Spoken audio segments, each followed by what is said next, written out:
সকাল 10টা নাগাদ পাণ্ডুগড় এসে পৌঁছলাম। বাল্যবন্ধু রতনের বাড়ি। বেশ কয়েকটা বছর দুজনের কোনো যোগাযোগই ছিল না। কাল বিকেলে হঠাৎই রতনের ফোন। স্কুলে গ্রীষ্মের ছুটি চলছে, তেমন কোনো কাজের চাপও নেই, তাই রতনের প্রস্তাবে কোনো আপত্তি না জানিয়েই চলে এলাম। এখানে পৌঁছে দেখি আমাদের কলেজ লাইফের আরেক বন্ধু সঞ্জুও নিমন্ত্রিত হয়েছে। 3 বন্ধুতে অনেক ঘোরাঘুরি হলো। এখানে ঘুরে দেখার মতো অনেক কিছুই রয়েছে। সন্ধ্যার কিছু আগে আমরা মহিপুর রাজবাড়ির সিঁড়ির সামনে এসে হাজির হলাম। বিস্তীর্ণ সিঁড়ি ভেঙে রাজবাড়ির চৌঘাটে পা রাখতেই গার্ড ভম্বল সিং আমাদের সঙ্গ দিল। তারই মুখে শুনলাম গাঁজাখুরি কিছু গল্প। এই সিংহবংশ এক রাজা বিজয় প্রতাপ মারা গেছে প্রায় 100 বছর আগে, কিন্তু আজও নাকি তার আত্মা এ বাড়ির আনাচে কানাচে ঘুরে বেড়ায়। আমি গার্ডকে জিজ্ঞেস করলাম, আচ্ছা, রাজার পরিবারের কেউ এখানে থাকে না? পরিবার? আজ যে এই রাজবংশের কেউ বেঁচে নেই, দুঃসম্পর্কে যারা আছেন তারাও আসতে সাহস পায় না। সাহস পায় না মানে? ওই যে বললাম, রাজার প্রেতাত্মা। বিজয় প্রতাপের মৃত্যুর পরই শুরু হয় এই বংশের বিপর্যয়। রাজার একমাত্র ছেলে অজয় প্রতাপ ছিলেন যাকে বলে নষ্ট পুরুষ। মদ আর মেয়ে মানুষ নিয়ে বিভোর হয়ে থাকতেন, আর ওদিকে বন্ধুরা মজা লুটত। রাজকোষ দিন দিন শূন্য হতে থাকলো। রাজবাড়িটা একটা নোংরামিতে, এক প্রকার নোংরামির ঘাঁটিতে পরিণত হলো।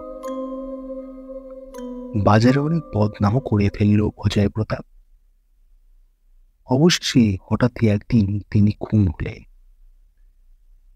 খুনি ধরা পড়েনি বটে, তবে লোকে বলে সিংহবংশের অবশিষ্ট সম্মানটুকু বজায় রাখার জন্য বিজয় প্রতাপের আত্মাই নাকি তার ছেলেকে খতম করেছে। আমি হেসে মন্তব্য করলাম, রাজার প্রেতাত্মা?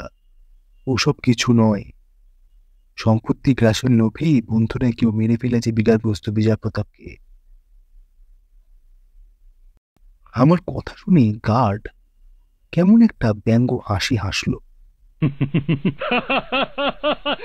এদিক ওদিক ঘুরে রাত 9টা নাগাদ আমরা অতুলের বাড়ি ফিরে খাওয়া দাওয়া সেরে ঘুমোতে গেলাম। আমার আর সঞ্জুর শোয়ার ব্যবস্থা যে এক ঘরে। রাতে সঞ্জু আমাকে একটা মোটা সোনার হার বের করে দেখালো। আমি চিনতে পারলাম, এটা তো রাজা বিজয় প্রতাপের মোমের মূর্তিটার গলায় দেখা সেই চেনটা, তাই না? আমি চিৎকার করে বলে উঠলাম, এই সঞ্জু, এটা তুই রাজবাড়ি থেকে চুরি করে এনেছিস? হ্যাঁ, তো কি হয়েছে? মরা মূর্তিটার গলায় বেকার পড়েছিল, তাই ছেড়ে দিলাম। এটা এবার আমার গলায় ঝুলবে। দেখ ভাই, আমার কিন্তু খুব ভয় করছে। বিজয় প্রতাপের আত্মার ব্যাপারটা যদি সত্যি হয়। দূর, বাদ দে, যত সব ছেলে ভরানো গল্প। তা হোক গিয়ে, তোর চুরি করাটা তো অন্যায়। কাল আমরা দুজন রাজবাড়িতে আবার যাব। তুই চুপি চুপি যে থাকার জিনিস সেখানেই রেখে আসবি, ওকে? আবে, কালকের চিন্তা কাল হবে। ঘুমাতো এখন। এত দামি একটা চেন ফালতু ফালতু হাতছাড়া করবো, পাগল নাকি? সকালে বাইরে থেকে অতুলের হাঁকাহাঁকি শুনে ঘুম ভাঙতেই দেখি আমি বিছানার পাশে মেঝেতেই শুয়ে রয়েছি। ধরপড় করে উঠে পড়ে আমি হতবাক হয়ে গেলাম। সঞ্জু ঘরে নেই। মনে পড়ল রাতের স্বপ্নটার কথা। একটা বৃহৎ কালো বাদুড় জানলা দিয়ে ঢুকে আর ঝোলানো সঞ্জুর গলা কামড়ে ধরল, আর আমি ভয় বিছানা থেকে গড়িয়ে পড়লাম। তবে কি এটা স্বপ্ন নয়? কিন্তু বন্ধ ঘর থেকে সঞ্জু গেল কোথায়? তবে কি বাদুরটা তাকে নিয়ে গেল? অতুল আশেপাশে অনেক খোঁজাখুঁজি করেও সঞ্জুর কোনো খোঁজ পেল না। আমি সঞ্জুর চেন চুরি আর রাতে দেখা স্বপ্নটার কথা এক প্রকার এড়িয়ে গেলাম। রহস্যটা কাটিয়ে তোলার জন্য আমি অবশ্যই সঞ্জুর মোবাইলে কল করলাম।